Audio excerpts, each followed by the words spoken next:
Kartonok is a Comedy MX channel for kids of all ages, from 9 to 99.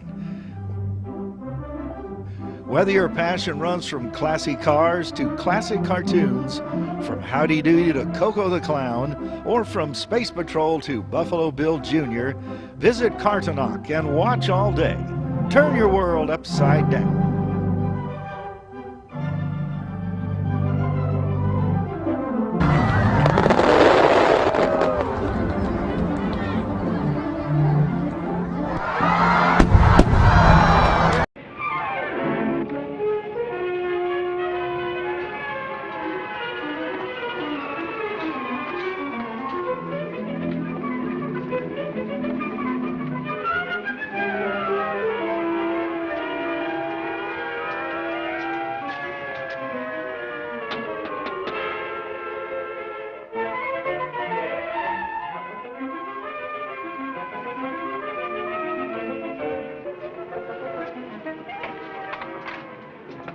Sorry to interrupt your work, but you're making a serious mistake. Huh? With reindeer, I mean. You're putting Prancer where Dasher should be. And Blitzen should always be on my right-hand side. He should, huh? Yes, and another thing. Donna's antlers have 4 points instead of 3. But I don't suppose anyone would notice that except me. No, I don't suppose so. Say, who are you? My name is Kringle. Kris Kringle. Well, glad I could be of help. Bye.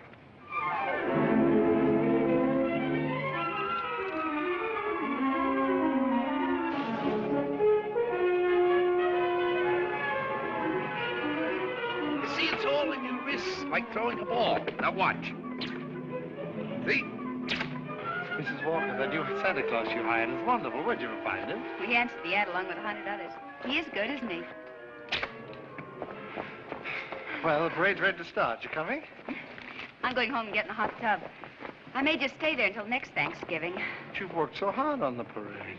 If I want to, I can see it from the roof of my apartment. Bye.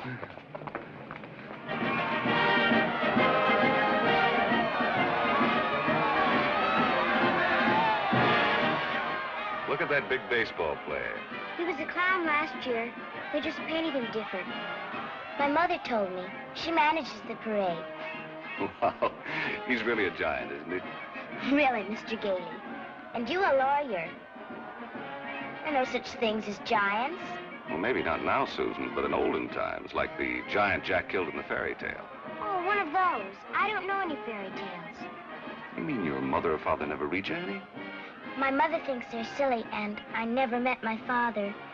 You see, my mother and father were divorced when I was a baby. Well, that baseball player sure looks like a giant to me. Come in. Hello. My housekeeper told me Susan was here. I'm her mother. Yes, Susie's told me quite a bit about you. Oh, she's told me quite a bit about you, too. The man in the front apartment. Hi, dear. Parade's much better than last year. Good. Hope Mr. Macy agrees with you. Would you like a cup of coffee? Oh, don't bother. No bother. It's ready. I want to thank you for being so kind to Susan. All part of the plot. Surest way to meet the mother is to be nice to the child. What a horrible trick. Susan tells me you don't approve of fairy tales.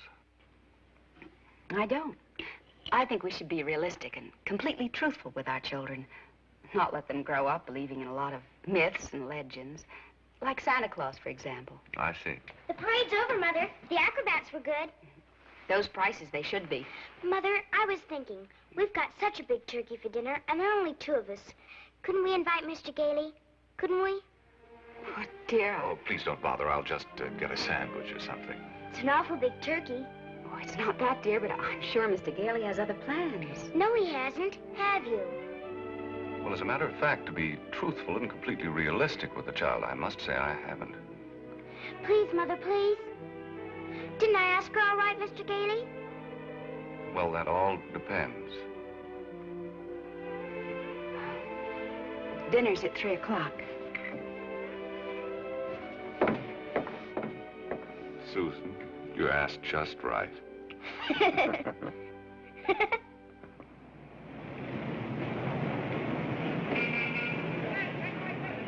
before those screaming brats arrive, I want to give you a few pointers on how to be a good Santa Claus.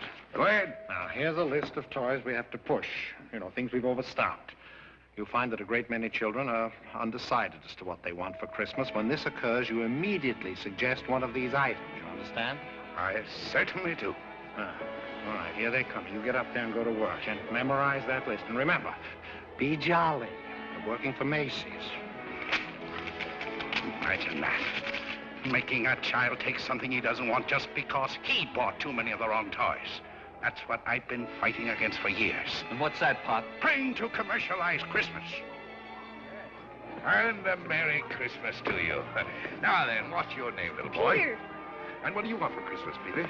I want a fire engine just like the big ones, only smaller. It's got real hoses and squirts real water. I won't do it in the house, only in the backyard, I promise. Now, Peter, I see you're a very good boy. So you'll get your fire engine. You see, I told you to get me one. Yes, dear. Well, look, you wait right over there. Mommy wants to thank Santa, too. What do you mean by saying a thing like that? I've been all over town trying to find that kind of a fire engine. Macy doesn't have one. Nobody's got one. But you can get those fire engines at the Acme Toy Company on West 46th Street.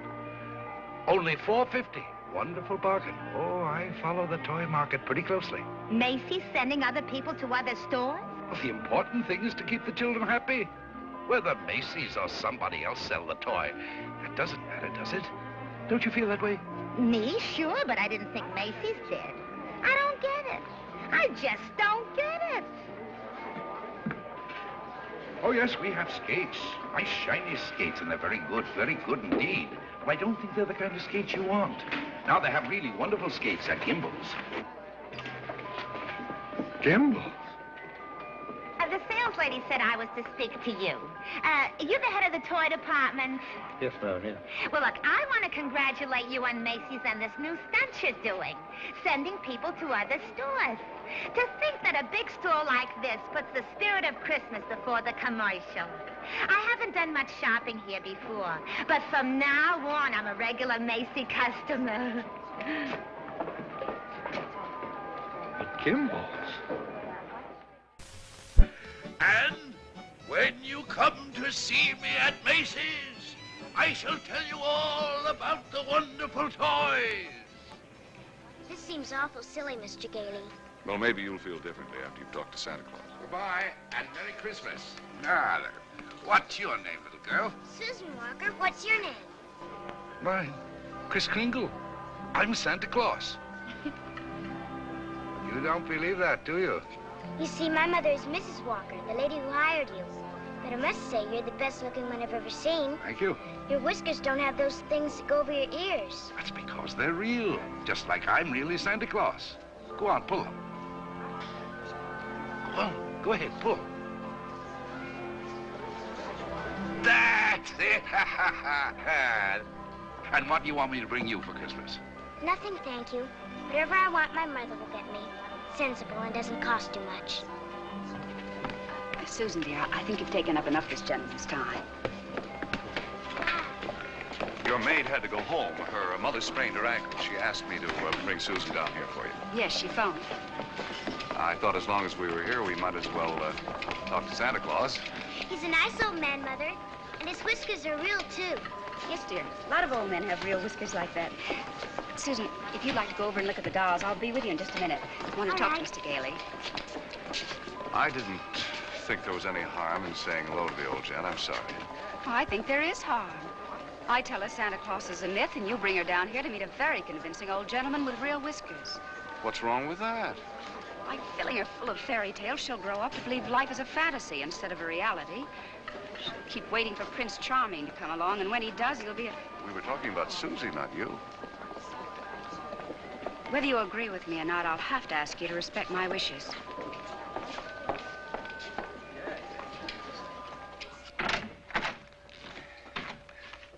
You sent for me. Yes, sit down, won't you? This is a lovely little girl you have here. Thank you. Susan's the reason I asked you to drop down. She's a little confused. Would you tell her that you're not really Santa Claus? That there's actually no such person?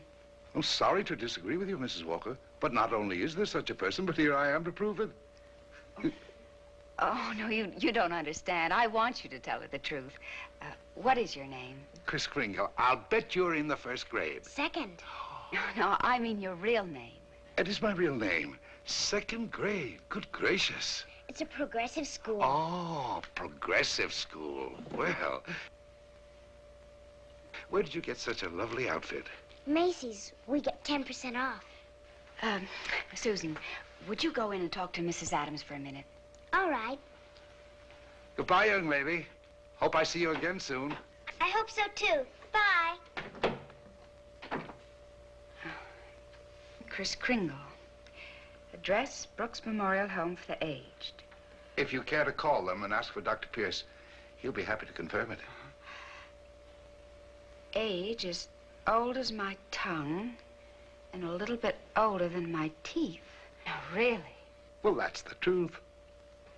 Next of kin, Donna, Blitzen, Prancer. And Dancer.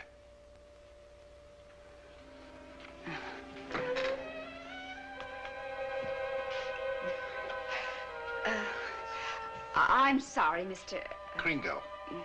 Yes, well, I'm afraid we're going to have to make a change. You see, the Santa Claus we had last year is back in town, and, well, I feel I owe it to him to, Have I done something wrong? No. Excuse me. Yes? Mr. Macy wants to see you immediately, Mrs. Walker. Oh, yes, right away. You'll have to excuse me. Miss Adams will give you your voucher on the way out, and you'll receive a full week's salary.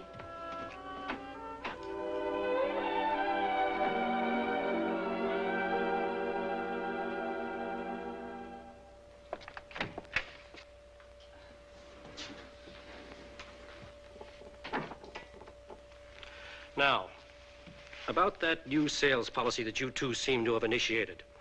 It would have been better to clear it with the sales department first, don't you think? Mr. Macy, Macy's Santa Claus sending customers to Gimbel's. Preposterous. What? Yet, we cannot quarrel with success. Telephone calls, telegrams, over 500 parents expressing their undying gratitude to Macy's. So as a result, I've decided to make this the new sales policy for the entire store. If we haven't got what a customer wants, we'll send him where he can get it. In this way, Macy's will be known as the store with a heart. The store that puts public service ahead of profits. And consequently, of course, we'll make more profits.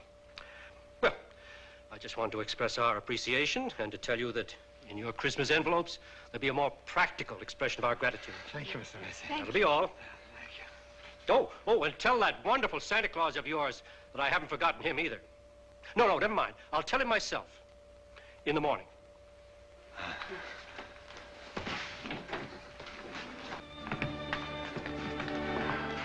Imagine, a bonus. I fired him. Who? Santa Claus? No. He's crazy, thinks he is Santa Claus. Well, I don't care if he thinks he's the Easter Bunny. You better get him back. Well, it's too great a risk. He might have a fit or something. I tell you, the man's insane. Maybe just a little bit insane. Mr. Sawyer. What? We'll get Sawyer to examine him. He's a psychologist. That's what he's being paid for, to examine the employees. Can't get him back. He's already gone. Well, then you better scoot after him and get him, because if you don't, we're going to have a very unmerry Christmas. Oh, Mr. Kringle! Mr. Kringle! I'm afraid I acted rather hastily and perhaps unfairly. This other Santa Claus, well, Mr. Macy has found something else for him to do, and, well, we want you to stay on. Well, this is mighty good news. You see, Mrs. Walter, for 50 years or so, I've been more and more worried about Christmas. Christmas is not just a day, it's a frame of mind, and that's what they've been changing. Well, I'm glad you're taking me back. Maybe I can do something about it. And I'm glad I met you and your daughter. You're my test case. We are? Yes, in a way, you're the whole thing in miniature. And if I win you over, well, there's still hope. If not, I guess I'm through. But I'll try, and I'm warning you, I don't give up easily. Oh, well, Mr. Kringle, first thing in the morning, do you report to Mr. Sawyer's office for a little examination? Mental examination? Well, partly, yes. Oh, I don't mind. I've taken dozens. Haven't failed one yet. Yeah. How many days in the week? 7. How many things do you see? 4. Muscular coordination? Perfect. Who was vice president under James Monroe? Daniel D. Tompkins. I'll bet your Mr. Sawyer doesn't know that one.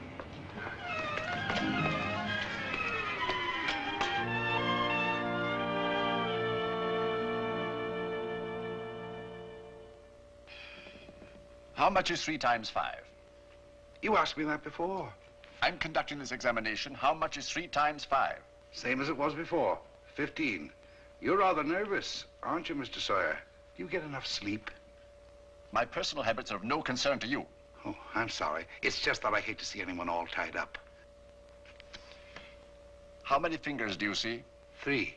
You bite your nails, too. I want you to stand up straight with your arms extended.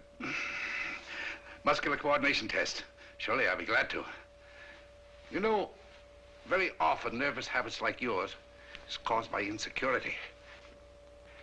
Are you happy at home, Mr. Sawyer? That will be all, Mr. Kringle. The examination's over. You may go. And it may interest you to know that I've been a happily married man for 26 years. Oh, I'm delighted to hear it. Bye. Your wife, Mr. Sawyer? That's it. Agnes, how many times have I told you not to bother with the office? No, I give you a perfectly liberal allowance. If that fat, stupid brother of yours would get a job, you wouldn't have to be pestering me all the time.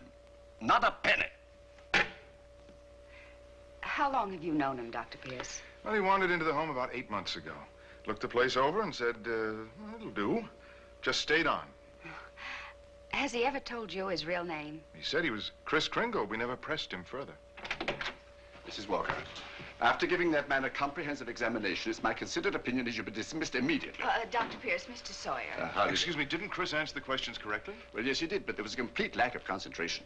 There's no doubt about it, he should be placed in a mental institution. And wait a minute, people are institutionalized to prevent them from hurting themselves or other people. His is a delusion for good. He only wants to be friendly, helpful. Mrs. Walker, naturally I cannot discharge this man. So when he begins to exhibit his latent maniacal tendencies, which I assure you he will, the responsibility will be entirely yours. Dr. Pierce, if there's the slightest possibility of trouble, Now, what trouble could Kris possibly get into? No. Well, coming to work, for instance, a policeman might ask him his name. Now, you know that would get him into a fight. Well, that could be avoided easily enough. Find someone here in the store to rent him a room. Then they could go to and from work together. Oh, yes, that would solve everything. That's a wonderful idea. Yes, isn't it? Your son's away at school. What about his room? Well, I'll talk to Mrs. Shellhammer as soon as I get home. In the meantime, you take Kris home to dinner. Oh, no, I couldn't. Oh, really, Mrs. Walker? If I can supply the room, the least you can do is furnish a free meal.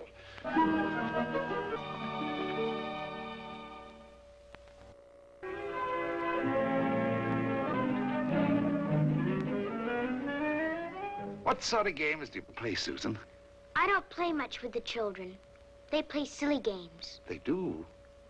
Like today, they were playing zoo, and all of the children were animals. Homer was supposed to be the zookeeper. He said, "What kind of an animal are you?" I said, "I'm not an animal. I'm a girl." He said, "Only animals allowed here. Bye." Oh, that's too bad. Sounds like a wonderful game to me. Of course, to play it right, you've got to have imagination. Do you know what imagination is? That's when you see something and it's really not there. Well, yes, but I believe imagination is a place by itself. Yeah, you know, like, well, you know the British nation and the French nation. Well, this is imagination. Say, how would you like to make snowballs in the summertime?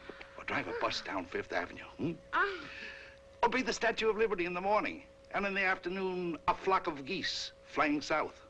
Well, the first place, you'd have to learn to pretend. That's imagination. Now, the next time they play zoo, you tell Homer you're a monkey. But I don't know how to be a monkey. I'll show you. Now, stand up. First, you bend way over. That's it. Keep your arms loose. Now, then you scratch.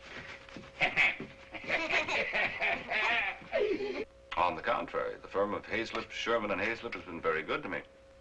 But being an exceptional lawyer, I want to open my own office. Naturally. We're having our first lesson in pretending, and we're doing pretty well, too.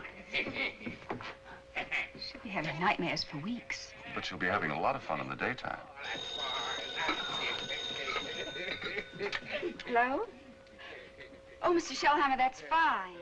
The Shellhammers have a room for you. That's very kind of them, but I've accepted Mr. Gailey's offer to stay with him. Mr. Gailey? I'll get the meat.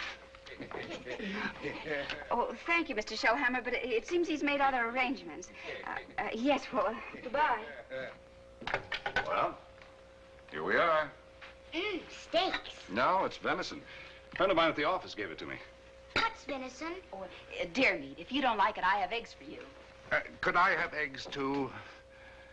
Venison, you know, I couldn't. Oh, I forgot. Well, there must be something you want for Christmas. Something that even your mother doesn't know about. Why don't you give me a chance? All right. Good. That's what I want for Christmas. A doll's house like this? No, a real house. A real house? If you're really Santa Claus, you can get it for me. And if you can't, just a nice man with a white beard like Mother says. Well, just because every child doesn't get his wish, that doesn't mean there isn't a Santa Claus. That's what I thought you'd say. But what could you possibly want with a house like this? Live in it with my mother. But you have this lovely apartment. But I want a backyard and a swing and... She can't get it, huh? I didn't say that. Well, it's a tall order, but I'll do the best I can. May I keep this? Mm-hmm. Good night, Susan. Good night.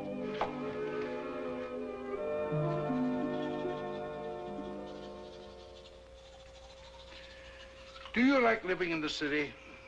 Well, it's all right. I'd kind of like to get up in the country sometime, though. Not a big place, just one of those junior partner deals in Manhattan. I know the kind you mean. One of those colonial houses. Or Cape Cod. I've been thinking about Mrs. Walker. You know, like a lot of divorced women, she's determined that no one will ever hurt her again. With a little more effort on your part, she might be made to crawl out of a shell. You know, those two are a couple of lost souls. It's up to us to help them. I'll take care of Susie if you'll take care of her mother. It's a deal. Good. You ready? Oh, no, you don't. I'm not going to be cheated that way. All my life I've wondered, and now I'm going to find out. I'm going to learn the answer to the question that's troubled the world for centuries. Does Santa Claus sleep with his whiskers inside or out? Always sleep with them out. Cold air makes them grow.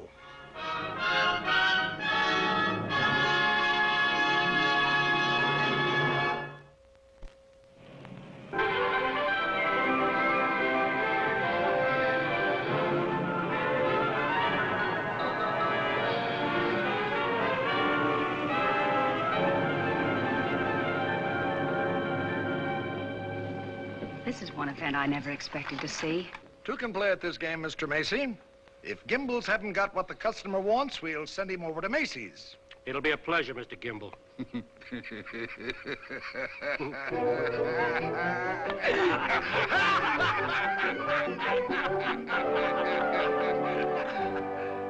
There they sat, adult but children still, children at heart.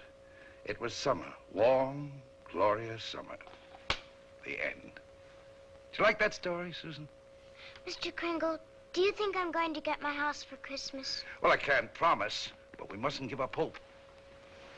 Good night, Susan. Tomorrow evening, I'll read you another story. I can't. I've got to go to school. Isn't this vacation? Yes, but this is what they call a required function. Required function? The Fillmore Progressive School requests your presence at a special performance of a Christmas play to be given in the modern manner. What does that mean? A Christmas play without Santa Claus. Well, a Christmas play without a Santa Claus? The performance will be followed by a short address. Subject, exploding the myth of Santa Claus. The guest speaker will be Mr. Albert Sawyer.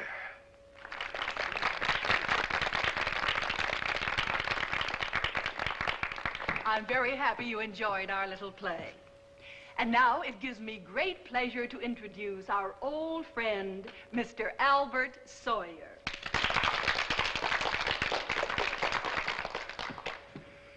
Parents and young people, It's thrilling indeed to see so many happy, smiling faces.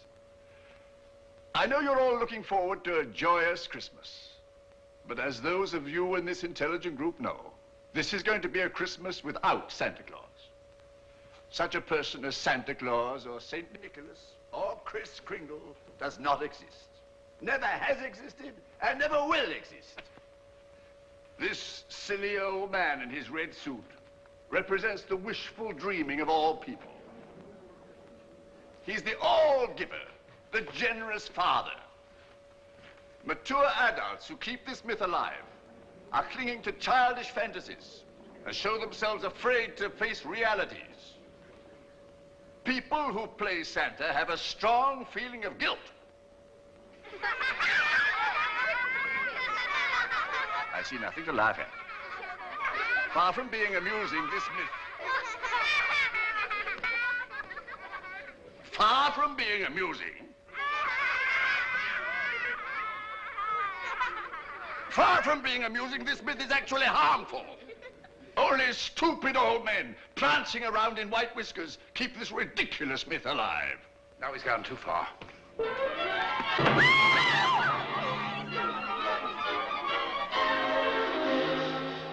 He became violent because I attacked his delusions, and he'll do it again. Well, if you ask me, I think we ought to get an outside psychiatrist to examine him. Then you better do it right away before Mr. Macy hears about it. Oh, that's right. You explain it to Mr. Kringle. After all, you're his friend. Oh, no, I can't. Well, I've grown very fond of him, and this is going to hurt him deeply. I just can't. All right, what can we do? I think I have it. You tell Kringle Mrs. Walker wants him to leave at once in order to have some publicity pictures taken with the mayor. I'll have a car waiting outside, and once we get him in the car, we'll drive him straight off to Bellevue Hospital. Yes, that'll do it. I'll ride up front with the driver.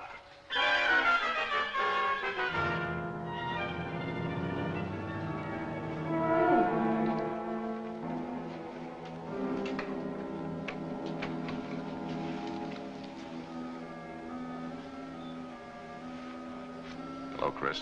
Hello, Fred. You flunked that psychiatrist examination deliberately, didn't you? Why? I had great hopes, Fred.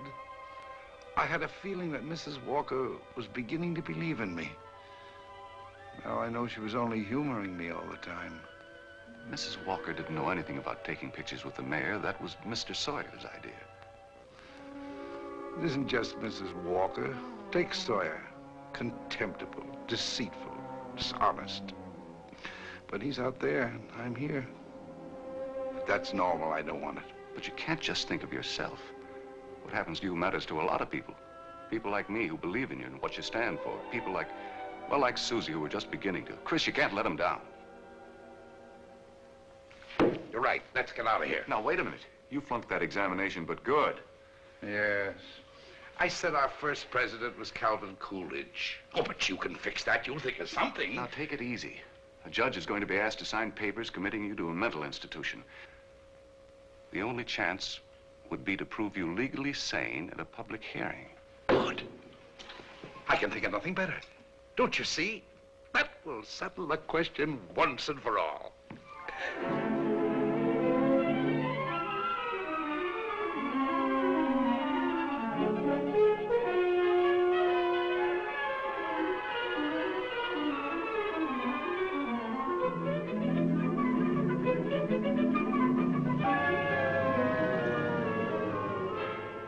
You solemnly swear the evidence you are about to give at this hearing is the truth, the whole truth, and nothing but the truth? I do. Good morning, Your Honor. Good morning. You may proceed, Mr. District Attorney. My name's Thomas Mara. What's yours? Kris Kringle. Oh. Where do you live? That's what this hearing will decide. It's a very sound answer, Mr. Kringle. Thank you, Your Honor. Tell me, do you really believe that you're Santa Claus? Of course. The state rests, Your Honor. In view of this statement, do you still wish to put in a defense, young man? I do, Your Honor. I'm fully aware of my client's opinions. In fact, that is the entire case against him. That Mr. Kringle is not sane because he believes himself to be Santa Claus. An entirely logical assumption, I'm afraid. Not necessarily, Your Honor. You believe yourself to be Judge Harper, yet no one questions your sanity because you are Judge Harper. Mr. Kringle is the subject of this hearing, not me. Exactly. So I intend to prove that Mr. Kringle is Santa Claus.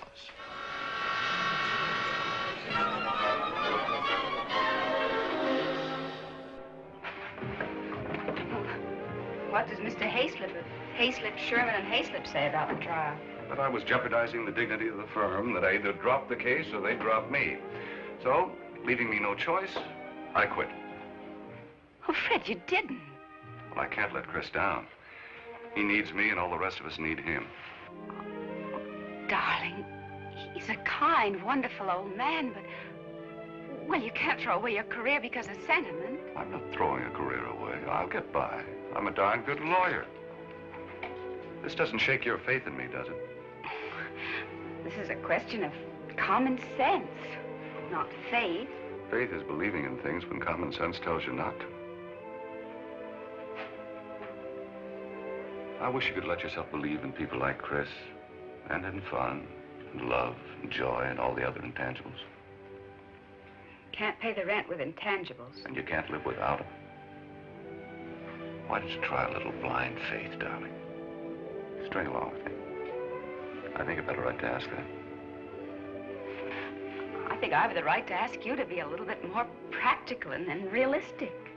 Yeah, I suppose you have. It's all cockeyed.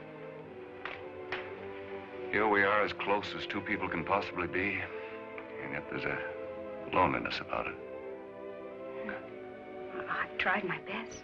I know you have, darling, and so have I. But we're gonna need a lot more than each other's arms.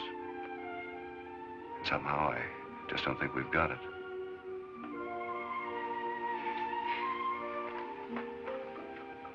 Funny. With all my common sense, I was just beginning to think this time it might work out. So was I, but... Can I help you trim the tree? Thanks, I can do it. Well, good night. Good night.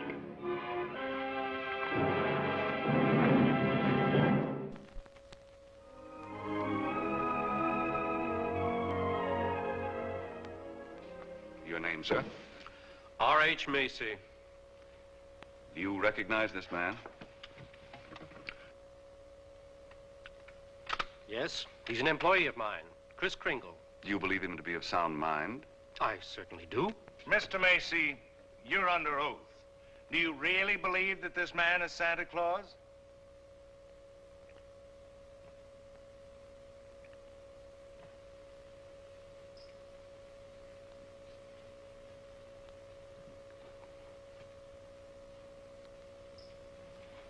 Do you?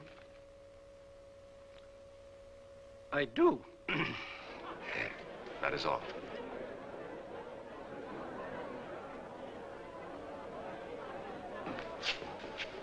You are fired. Your Honor, there is no such person as Santa Claus, and everybody knows it. I ask that the court make an immediate ruling. Is there or is there not a Santa Claus?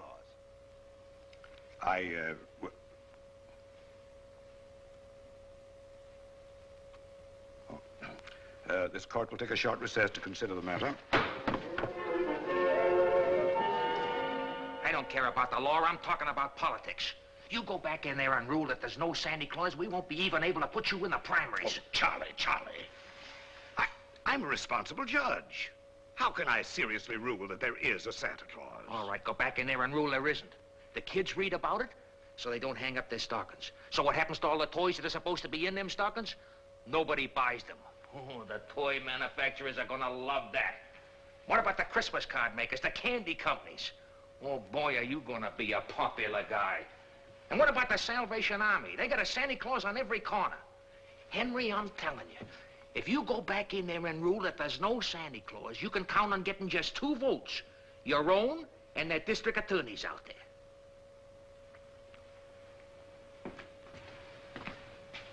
One. District Attorney's Republican. The court will rise.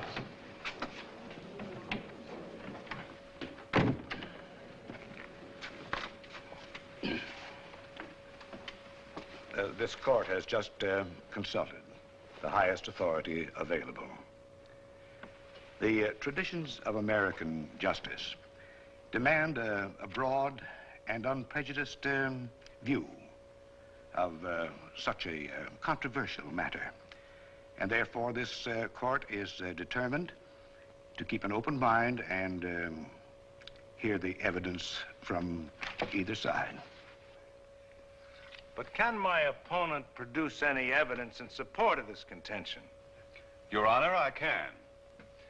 Will Thomas Mara take the stand? Who, me? Thomas Mara, Jr.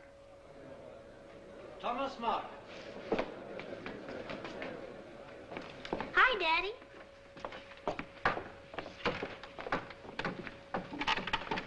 Tommy, you know the difference between telling the truth and telling a lie, don't you? Everybody knows you shouldn't tell a lie, especially in court. Do you believe in Santa Claus? Sure I do. And what does he look like? There he is, sitting over there. I object, Your Honor. Overruled. Tommy, why are you so sure there's a Santa Claus? Because Daddy told me so. Didn't you, Daddy? And you believe your daddy, don't you? Sure I do. Daddy wouldn't tell me anything that wasn't so. Would you, Daddy? Thank you, Tommy. Bye, Daddy.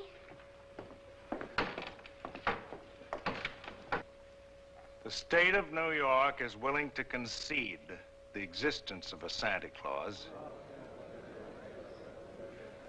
But I ask that Mr. Gailey produce authoritative evidence that Mr. Kringle is the one and only Santa Claus. Your point is well taken, Mr. Mara.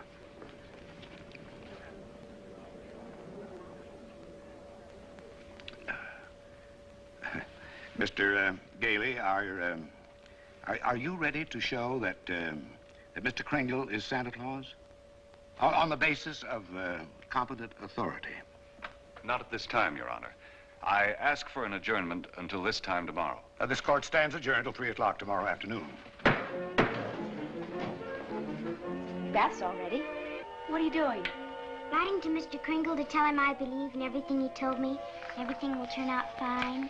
Oh, that's nice. He'll like that. Where shall I send it? Why don't you send it to the county courthouse? Okay.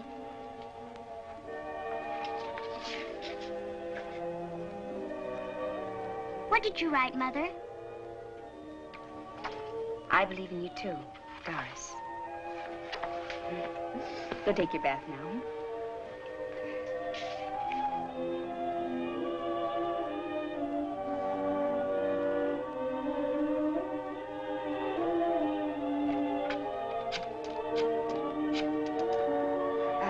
Could you give me the number of the main post office, please? Hello, dead letter office. Are you kidding? We got maybe a couple of 100,000. Yes, ma'am, we sure would. Hey, lady, that's not a bad idea. Thank you.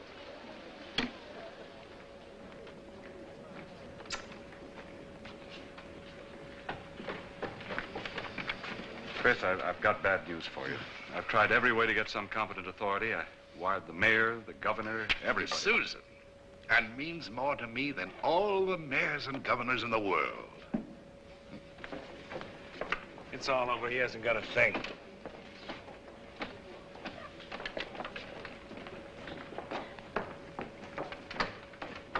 Your Honor, the defense has yet to produce one bit of authoritative proof that this man is really Santa Claus. And in view of the fact that it is Christmas Eve and we're all anxious to get to our homes, I ask that these commitment papers be signed without further delay. Mr. Gailey, have you anything further to offer? I should like to submit the following evidence, Your Honor. It concerns an official agency of the United States government.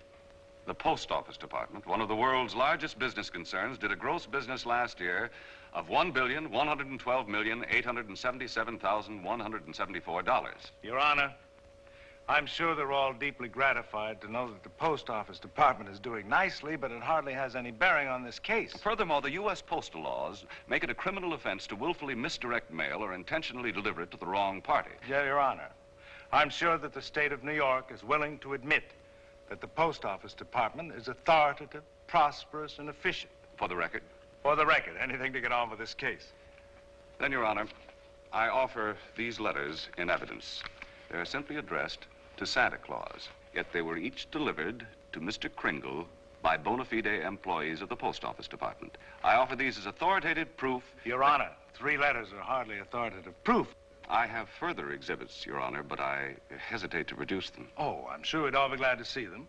Oh, yes, indeed. Put them on my desk. On your desk? Yes, yes. Very well, Your Honor.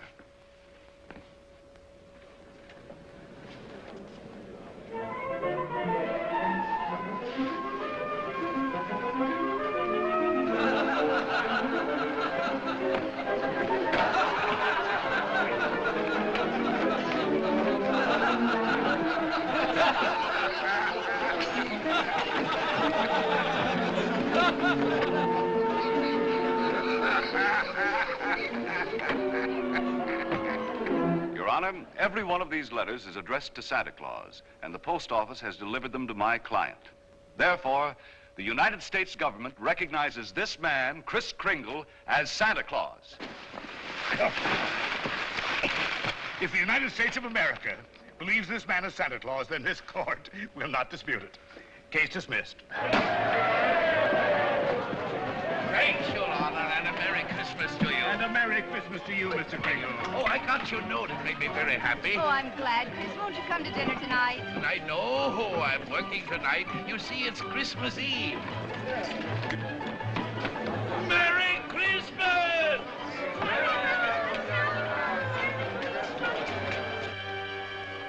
What's the matter with Susan? I think she misses Kris. Don't worry, young lady. Kris is bound to come. Didn't get my present, Uncle Fred. Why, darling, you got a lot of presents. Not the one I wanted. Not the one Mr. Kringle was going to get for me. What was that? Doesn't matter. I didn't get it. I knew it wouldn't be here, but I thought I'd get a letter or something about it. Hello? Hello, Susan. Merry Christmas. Well, it wasn't really a promise. I said I'd do my best. You couldn't get it because you're not Santa Claus, that's why. Just a nice man with white whiskers like my mother says. And I shouldn't have believed you. Susan. Merry Christmas, Kris. I'm sorry Susan is disappointed in me. Oh, she'll be all right. Here's Fred. Merry Christmas. Where are you? Out at the home. Fred, we're giving a little party this afternoon. Will you bring Mrs. Walker and Susan out to help us celebrate? Of course I will. Now, you turn off the Parkway at Seymour. Drive 3 blocks, then turn onto Ashley Drive. You'll see it on the right. Got it. Bye. Susan, I was wrong when I told you not to believe in Mr. Kringle. You must have faith in him. But he didn't get me that. That doesn't make sense, Mother. Faith is believing in things even when common sense tells you not to. I mean, even though things don't work out the way you want them to the first time, you still gotta believe in people. I'll try.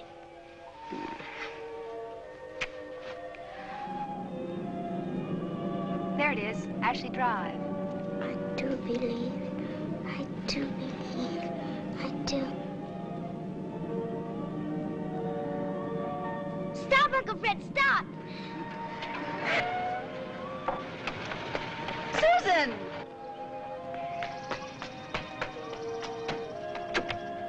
Susan!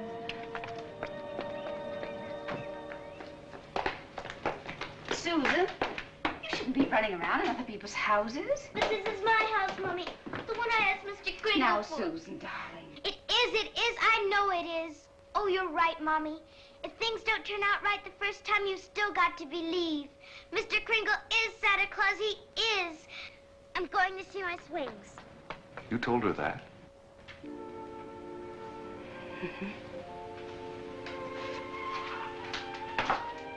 The house seems to be for sale. We can't let her down. Oh, Fred. Darling, I always believed in you. It's just my ridiculous common sense. Well, it even makes sense to believe in me now. I take a little old man and legally prove that he's Santa Claus. Now, you know.